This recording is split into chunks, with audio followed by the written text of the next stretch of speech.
چل رہی، تم تو کروڑوں کی تعداد میں کیا ہے؟ یہ در حقیقت پوری دنیا مل کر میرے نبی پاک کی عظمت میں سے ایک نقطہ بھی نہیں گھٹا سکتی۔ تو گھٹائے سے کسی کے نہ گھٹا ہے نہ گھٹے گا، جب بڑھائے تجھے اللہ تعالیٰ تیرا، مٹ گئے مٹتے ہیں مٹ جائیں گے آدھا تیرے، نہ مٹا ہے نہ مٹے گا کبھی چرچا تیرا، یا رسول اللہ رہے گا یوں ہی ان کا چرچا رہے گا، پڑے خاک ہو جائیں جل جانے والے، نہ قرآن کا حرف مٹایا جائے گا نہ اسلام ختم کیا جائے گا۔ لیکن یہ جو معاملات ہو رہے ہیں، اسلام کا کچھ نہیں بگڑنا، قرآن کا کچھ نہیں بگڑنا، حضور پاک کی عزت میں کوئی کمی نہیں آنا،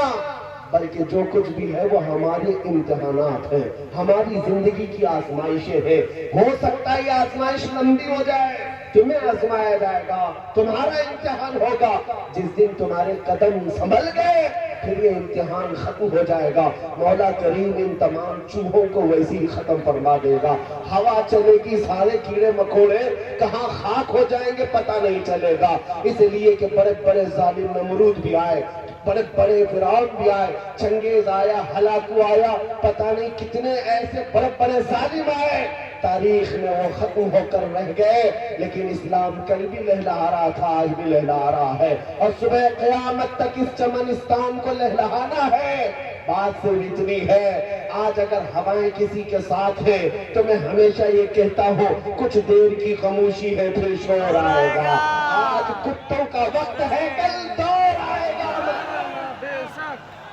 کوئی مسئلہ نہیں۔ بغداد کی تباہی کی ایک تاریخ ہے، میں آپ کے سامنے بتا دوں، تتاری قوم تھی، پورے بغداد کو انہوں نے تباہ کر ڈالا تھا، مسلمانوں کی کھوپڑیوں سے مینار بنا دیا تھا، دریائے دجلہ کا پانی پورا خون سے لال کر دیا تھا، سب ختم کر دیا، لوگوں پر پابندیاں لگا دی، اذان نہیں ہونا ہے، قرآن کوئی پڑھنا نہیں ہے۔ اس اثنا میں جو بادشاہ کی بیٹی تھی، 4-5 لوگوں کے ساتھ وہ تفریح کے لیے بغداد کی کسی گلی میں نکلی، اور جیسی ہی وہ چل رہی تھی اچانک ایک جگہ سے ایک بوڑھی آواز آنے لگی، اللہ اکبر اللہ اکبر اللہ اکبر اللہ اکبر، کوئی اذان دے رہا تھا، جبکہ پورا بغداد میں سناٹا ہے، ویرانی ہے، لوگوں کو کاٹ کاٹ کر ختم کر دیا گیا، ایسے تباہی کے وقت کوئی اذان کیسے دے رہا ہے؟ یہ خاتون جو بادشاہ کی بیٹی تھی، ظالم حکمران کی بیٹی تھی، کھڑی ہو گئی، کہا دیکھو آواز کہاں سے آ رہی ہے، پکڑ کر کے لاؤ۔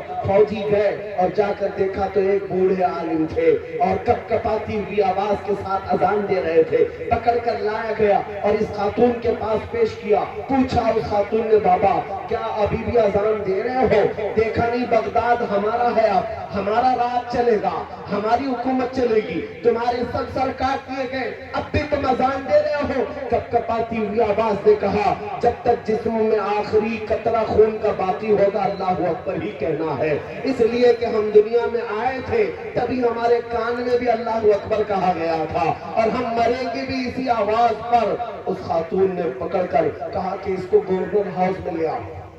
دارالعمارت میں لے آیا گیا، قصر عمارت میں لا کر کے اس بوڑھے عالم دین سے پوچھا گیا، اتنی ڈھیٹ ہو، اتنے سخت ہو، اتنی ساری تباہی دیکھ کر کے بھی اپنے دین پر قائم ہو اور اب بھی اللہ اکبر کہتے ہو، کیا مطلب ہے اس کا؟ کیوں بار بار ریپیٹ کرتے ہو؟ سنو کان کھول کر کے، میرا پیغام یہ سب جگہ جاتا ہے، دجالی میڈیا بھی سنتی ہے، میں ان سے بھی کہتا ہوں ان الفاظ میں اثر کیا ہے؟ اس بوڑھے عالم نے کہا اس کا مطلب یہ ہوتا ہے اللہ سب سے بڑا ہے، اللہ سب سے بڑا ہے، اللہ سب سے بڑا ہے۔ اس خاتون نے مذاق اڑا کر کے کہا، بوڑھے میاں تو اب بھی اللہ سب سے بڑا ہے کہتا ہے، یہ دیکھ حالات، کہاں ہے وہ تمہارا اللہ؟ اتنے تو کٹ گئے، اتنے قتل ہو گئے، اتنے مر گئے، اگر وہ سب سے بڑا ہے تو اب تم کو بچایا کیوں نہیں، وہ آیا کیوں نہیں؟ اس طرح کا سوال تمہاری زندگی میں بھی آئے گا۔